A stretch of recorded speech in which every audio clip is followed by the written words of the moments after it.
On est conditionné en Occident pour privilégier, pour associer la beauté à la blonde et pour associer la laideur à la femme afro, que l'on veuille ou non. C'est inconscient, mais c'est comme ça.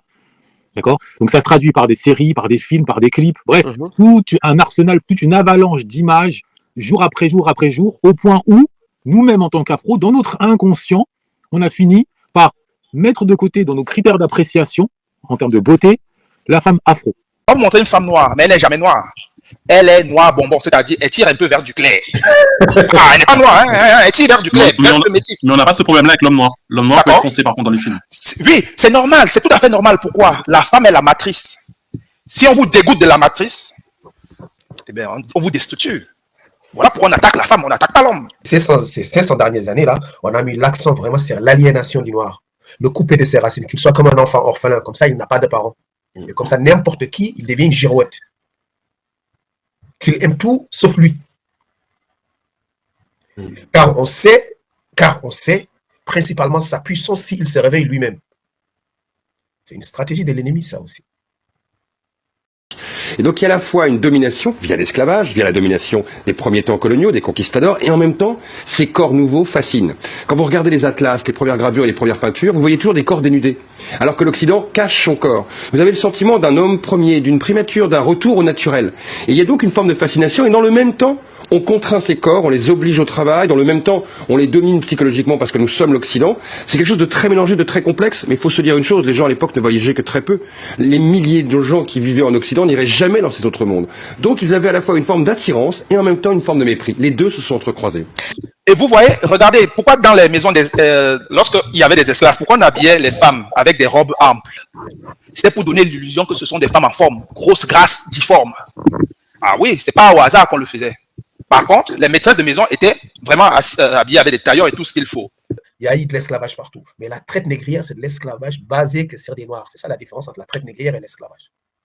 Ouais. Et c'est presque la seule race qui a subi ça.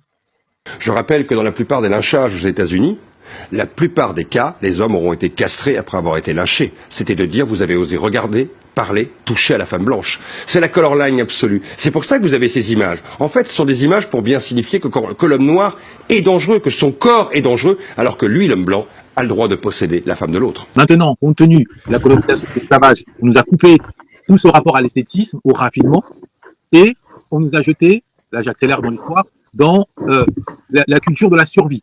Et par extension, faute de maîtrise du langage et faute du rapport au raffinement qui se traduit par un manque de retenue, la maîtrise de soi, parler avec une voix basse, avoir des gestes tendres, dans nos maisons, dans nos familles, c'est quelque chose de très peu cultivé. Il y a un autre paramètre qu'on ne peut pas non plus négliger, c'est qu'en règle générale, nous autres afro, en règle générale, j'insiste là-dessus, il y a des exceptions, nous grandissons dans le ghetto. Mais le ghetto, c'est pas uniquement une question architecturale ou sociale, c'est également une question comportementale et linguistique, de paramètres fondamentaux. Quand on grandit dans le ghetto, on adopte l'attitude ghetto. Donc, c'est l'hypervirilité. C'est une forme d'agressivité. Et cette agressivité, quand c'est l'homme qui l'adopte, ça lui donne, entre guillemets, du swag, il est viril, c'est un thug, en tout cas durant l'adolescence. Quand, en revanche, hélas, la femme afro, elle, la jeune fille afro, l'adopte, compte tenu de l'environnement, eh bien, ça la dessert sur le champ de la séduction, comparativement à la femme dite blanche, qui dans une grande majorité des cas grandit, même quand elle grandit en banlieue, elle grandit dans les zones pavillonnaires, elle a sa chambre à elle reçoit des bisous à la maison, résultat des courses, elle déploie beaucoup plus, entre guillemets, de douceur. Alors d'après vous, comment on arrive à faire disparaître des stéréotypes dévalorisants lorsqu'on a comme ça les Cardi B, Ice Spice, Sukihana, Nicki Minaj, Meg Thee Stallion, Gloria et d'autres qui les ont précédés bien sûr comme Lil Kim, Adina Howard, Foxy Brown ou Trina dans les 90s. Comment on peut m'expliquer qu'on n'est pas ici comme ça dans la finalisation de la destruction de l'image de la femme noire en les utilisant elles-mêmes pour se blesser et blesser comme ça toute une communauté? C'est la finalisation d'un process. Et ce qui est terrible, c'est que l'influence de ces industries plaintes sur les plus jeunes est explosive. Et hélas, autant aux hommes, on peut, entre guillemets, leur pardonner de ne pas être raffinés, autant aux femmes, on ne leur pardonne pas. D'accord? Tout comme on ne pardonne pas aux hommes d'être pauvres. C'est-à-dire que chaque, entre guillemets, chaque sexe se voit attribuer certains rôles, et s'il ne répond pas aux critères de ce rôle, il est disqualifié. Mais ils ne comprennent pas que l'histoire de la colonisation, c'est certes coloniser des terres, mais c'est aussi coloniser des corps, leur imposer un système. Et quand vous colonisez le corps de la femme, vous humiliez son mari. Vous donnez quelque part une forme de droit absolu sur tous les autres. Vous humiliez des générations d'individus qui savent que, in fine, ils ne pourront pas porter plainte. Ce qu'on lui a dit, on la dépeint de la pire des manières. On lui a dit pour que tu t'épanouisses, pour que tu te réalises, voilà le standard de beauté. Mais ce standard de beauté qu'il a fait.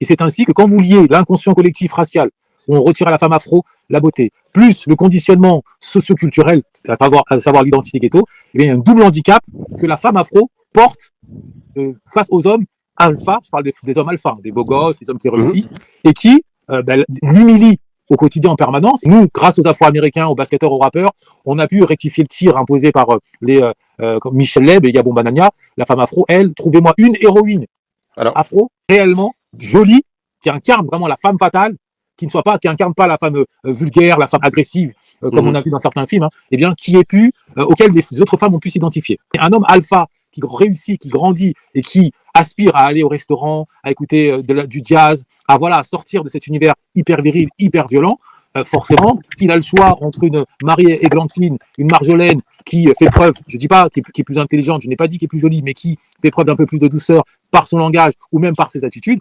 franchement, et qui est majoritaire, ça aussi, qu'on me comprenne bien, ça coule pas dans les veines, c'est un conditionnement et une éducation. Et on peut y avoir accès si certaines s'en donnent les moyens en termes de formation. Maintenant, la question est de savoir, est-ce que ce propos est audible aux oreilles de beaucoup de sœurs qui gagnent déjà leur vie et qui estiment, compte tenu de la médiocrité collective, pas seulement afro, mais la médiocrité collective, que finalement tout ça c'est superficiel, on n'a pas besoin, dès lors qu'on gagne 2500 €, on s'en fout d'aller au musée, on s'en fout de se retenir, il faut être authentique. Si on veut dire fuck ou je m'en bats les couilles, on le dit, point barre. Voilà, c'est une question après de choix.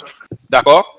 Donc, le problème se situe à plusieurs niveaux. Si vous attaquez le problème uniquement au niveau de l'éducation, au niveau de la formation, qu'il faut se reformer, vous prenez une partie du problème. Il faut attaquer le problème de manière globale.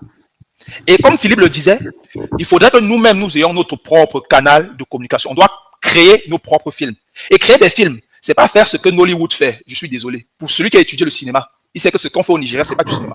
Une question. La femme, comme le dicton il le dit, enseigner une femme, justement, c'est enseigner une communauté.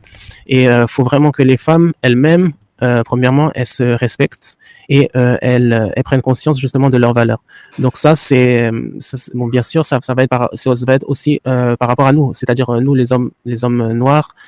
Je ne dis pas que les autres communautés ont le monopole de l'esthétique ou du raffinement, comme on comprend bien. Je dis qu'en termes de modèle, la petite française donc, qui a des parents ouvriers qui ne maîtrisent pas le raffinement, eh bien elle s'identifie à telle ou telle héroïne dans Downton Abbey ou dans telle autre série qui lui permettent plus ou moins de copier ou de calquer son comportement sur ce terrain-là. Là où nous, de notre côté, nous n'avons pas ou très peu de modèles qui inspireraient à nos sœurs issues des ghettos ou entre guillemets du pays, qui leur permettrait, à défaut de pouvoir calquer ce comportement à la maison qu'ils n'auraient pas offert, qui leur permettrait de s'orienter sur ce modèle-là. Le cinéma sert à créer une icône, d'accord?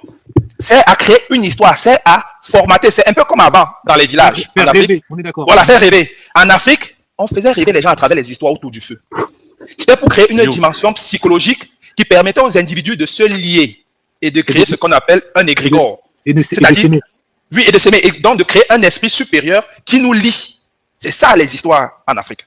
Le cinéma a cette même fonction de créer un égrégore qui lie les individus. Regardez le cinéma nigérien, à 80%, c'est des films où on vous montre des sorciers, des films où on vous montre des princes, des films où on vous montre des sociétés. Certes, ça parle de notre culture, mais ça n'iconographie pas notre culture. Quand tu veux un cinéma qui iconographie la culture, je te prends par exemple le cas de Black Panther, je ne dis pas que c'est bon, hein, mais ça amène à rêver, ça amène à rêver. Donc il faut faire un reset de ce logiciel, il faut revenir sur ces 500 ans, faire un travail de déconstruction pour que l'homme noir s'aime.